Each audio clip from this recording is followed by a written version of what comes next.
Hey ladies, how you going? So today's topic is going to be things that high value women never do. Because there is a difference between the way that high value women show up in a relationship and the way that, sometimes a lot of other women show up in relationships. And if you want to have a high value man, then it's important that you also know how high value women act and behave and interact in a relationship so that they can actually, one, attract high value men, but then also keep them and build a strong, lasting relationship with them. So the first thing we're going to jump into is not giving them enough space. Like, high value women give their men space because they know that if they latch on too tightly, then all they're going to do is to push them away and they're going to suffocate the man. And men do need their own space here. Ladies who aren't showing up as a high value woman, right, they sometimes get too jealous. They're sometimes distrustful and they're looking for, where the man isn't actually there for them. And it actually starts to make the man feel as though, every time I do something, she's just micromanaging me. She's just watching me and I can't do anything right. And she's just, what do I do to be able to actually just have fun by myself while also being with her? What do you think, Faye? Yeah, I think it's really important. So maybe we ask that question first and foremost is, what is a high value woman? Is it a woman who values herself, who sees her own strengths, who knows herself? That's what we refer to when we say high value woman. It's not someone who's conceited or ego driven or insecure or fearful, or it is actually someone who has primarily grown their emotional intelligence. So they have good skills, they have good tools, they have a good self-awareness, and they've done some healing and growth work. So they really are commanding the way that they show up. They have control of their mind. They're not easily triggered. So this is traits that we associate with being a high value person. And, when we're in a relationship, we really want to be in relationship with a high value man or a man with high values. This is what we're talking about. We want a healthy partner. So the best way we can have a healthy partner is for us to be healthy ourselves. And I'm not talking physical healthier, ladies. So that's important as well.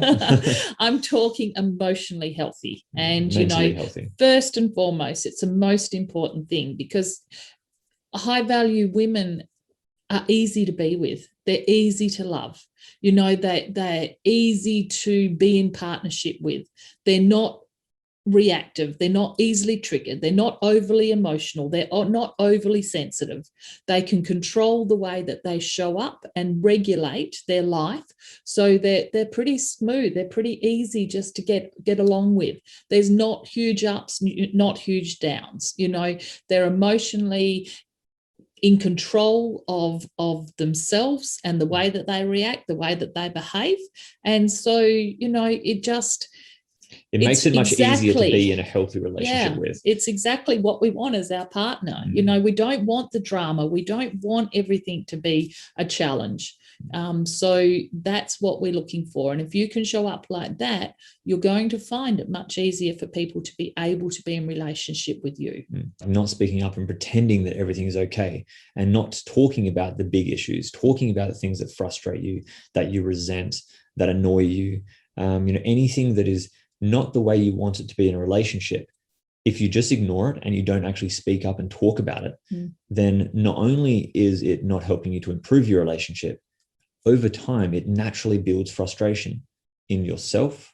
Like, if you're the one who's not speaking up, obviously the same issue for guys, but if you as a woman are not speaking up, that does not help your relationship and it actually harms your relationship. Sometimes we do it because we think we're keeping the peace. Yep. And we think that, I don't want to say anything because then it might upset the person, or we're afraid of how the other person might react, or it might hurt them.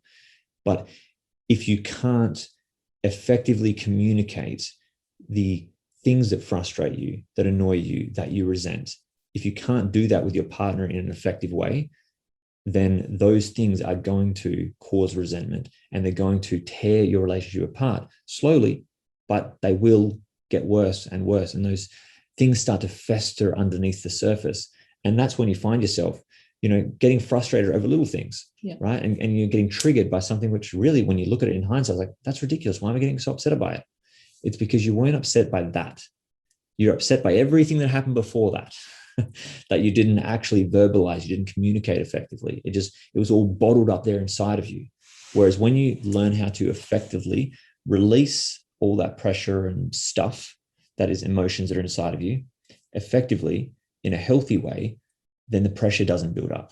You want to be a teapot, not a pressure cooker. Exactly. And so you've got to deal with the little things, and you've got to have a strategy, an agreed strategy for the two of you, where you're coming together on a daily basis, where you're communicating, where you're sharing with each other the things that you love and the things that are annoying you.